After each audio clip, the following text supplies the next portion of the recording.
Nosso estudo de hoje é a lição 39 do livro Estude Viva, tem por título Espíritas, Meditemos.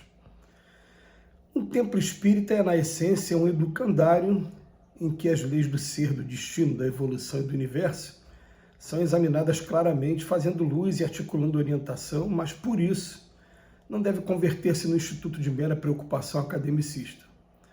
Manterá o simpósio dos ceareiros experientes sempre que necessário, mas não o situará por cima da obra de evangelização popular.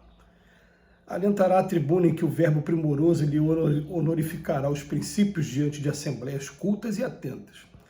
Contudo, não se esquecerá do entendimento fraternal de coração para coração em que os companheiros mais sábios se disponham pacientemente a responder as perguntas e a sossegar as inquietações dos menos instruídos. Fornecerá informações preciosas aos pesquisadores da verdade na esfera dos conhecimentos superiores que veicula. No entanto, trabalhará com maior devotamento em favor dos caídos em provação e necessidade que lhe batem à porta esmagados do sofrimento.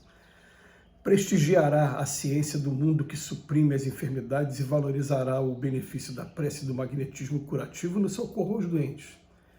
Divulgará o conceito filosófico e a frase consoladora. Propiciará o ensino multiplicando o pão. Um templo espírita revivendo o cristianismo é um lar de solidariedade humana em que os irmãos mais fortes são apoio aos mais fracos e em que os mais felizes são trazidos ao amparo dos que gemem sob o infortúnio. Nesse sentido, é lícito recordar os apelos endereçados pelo mundo espiritual aos espíritas através da codificação kardeciana no item 4 do capítulo 20 do Evangelho segundo o Espiritismo, que nos aponta um rumo certo. E depois elevai a palavra divina aos grandes que a desprezarão, aos eruditos que exigirão provas, aos pequenos e simples que a aceitarão, porque principalmente entre os mártires do trabalho, na provação terrena, encontrareis fervor e fé. Ide, esses receberão com hinos de gratidão e louvores a Deus a santa consolação que lhes levareis e baixarão a fronte, rendendo-lhe graças pelas aflições que a terra lhes destina. Espíritas, reflitamos, estudemos, sentindo, compreendendo, construindo e ajudando sempre.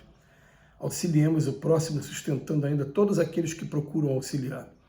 Jesus chamou a equipe dos apóstolos que lhe asseguraram cobertura à obra redentora, não para incensar-se nem para encerrá-los em torre de marfim, mas para erguê-los à condição de amigos fiéis, capazes de abençoar, confortar, instruir e servir ao povo que em todas as latitudes da terra lhe constitui a amorosa família do coração. Gente, é sempre bom de procurar o que está por trás das entrelinhas de lições como essa, que o Emmanuel, mais uma vez, vem falar sobre a importância da casa espírita, mas vem lembrar que a casa espírita, embora a gente esteja buscando a fé raciocinada, embora a gente tenha aí muito bom senso nas palavras de Allan Kardec e mexe com as pessoas, a gente lembra que até no capítulo 4 do Livro dos Médiuns, do Método, Allan Kardec fala para a gente, olha, não se converte ninguém através de fenômenos, o que chama a atenção mesmo é a parte filosófica, são as reflexões que a doutrina traz. Mas que essas reflexões, mexendo com a fé raciocinada, não descambem para o campo da erudição com o esquecimento do trabalho que a gente tem a fazer. Então, o Emmanuel faz uma série aqui de parágrafos, dando um direcionamento mesmo. Olha, vamos sim fazer seminários, encontros, mas tomem só o cuidado para não colocarem aqueles que estão envolvidos nos encontros num pedestal que na verdade não existe.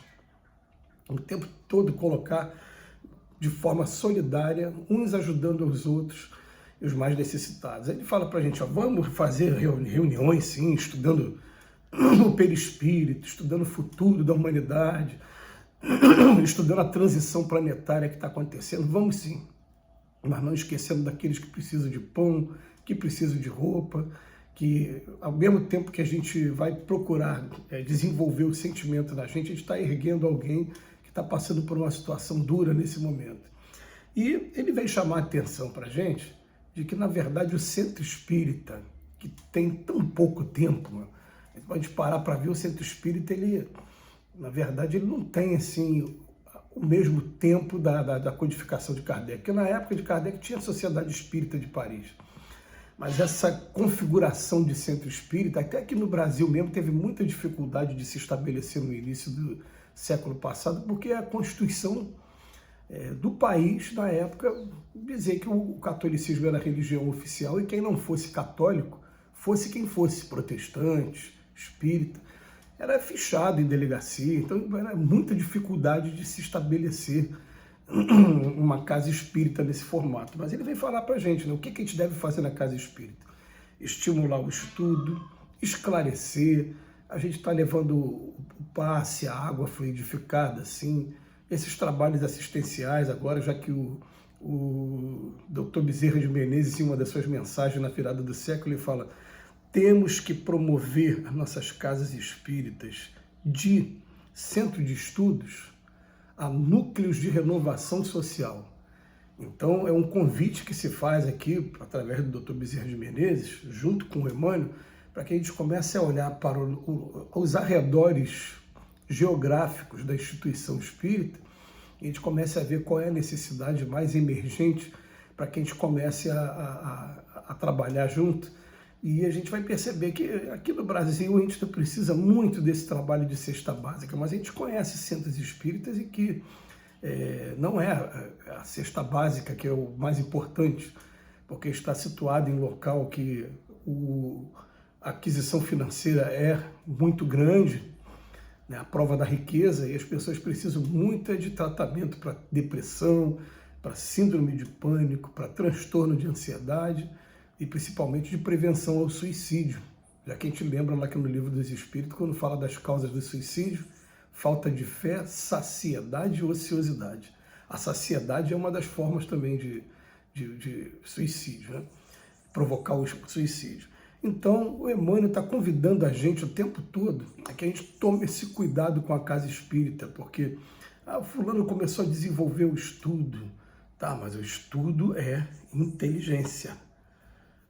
E o sentimento, como é que está? Mas fulano está desenvolvendo tal estudo, a inteligência e o sentimento. Ótimo. E aí?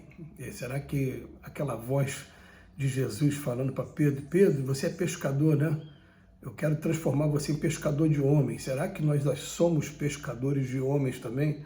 Será que a gente já conseguiu, com essa inteligência e com esse sentimento, salvar algumas pessoas, ajudar algumas pessoas e, inclusive, colocar as pessoas também no caminho de buscar por si próprios o estudo e o auxílio também? Então, esse que é o objetivo da Casa Espírita, e a Casa Espírita remonta à época do cristianismo primitivo. Então, é um estudo muito constante que se faz nas lides espíritas de como era aquele ambiente da época que está descrita pelo apóstolo Lucas no livro Atos dos Apóstolos. Como é que foi, né? Desde o início, quando Jesus, depois de ser martirizado e que retorna e conversa com Pedro e fala para Pedro, Pedro, eu quero que você continue aqui em Jerusalém. E o Pedro vira para o mestre e fala, mas mestre, terminaram de executar o Senhor aqui. É aqui que vai ser a missão de vocês. E aí, de maneira impressionante, ele com Tiago e com João consegue a conversão de 2.000, de 5.000. Daqui a pouco tem que dividir em cargos, criar os despenseiros para dispensa, para poder receber as doações.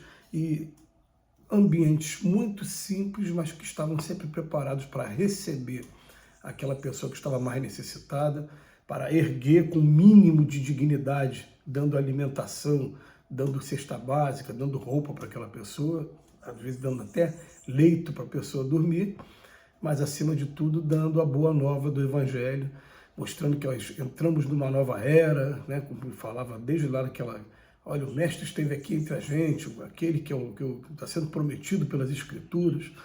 E a gente vai ver o ambiente da Casa Espírita hoje, ele deve refletir esse movimento, e cada vez que a gente identifique qualquer coisa que esteja fugindo, que esteja buscando um pouquinho mais de suntuosidade, um pouquinho mais às vezes, suntuosidade que humilha até a pessoa, a gente deixa aqui bem claro, que a pessoa está chegando com uma necessidade muito grande e está vendo um ambiente muito incrementado, muito bonito, e muitas das vezes sem fraternidade, sem solidariedade. Então, o convite do Emmanuel é sempre muito bem-vindo e sempre muito esclarecedor e muito atual para cada um de nós. Vamos refletir agora como anda a nossa instituição espírita, vamos fazer a nossa parte para adequar aos ensinos que a gente estudou hoje. Que Jesus nos abençoe hoje e sempre.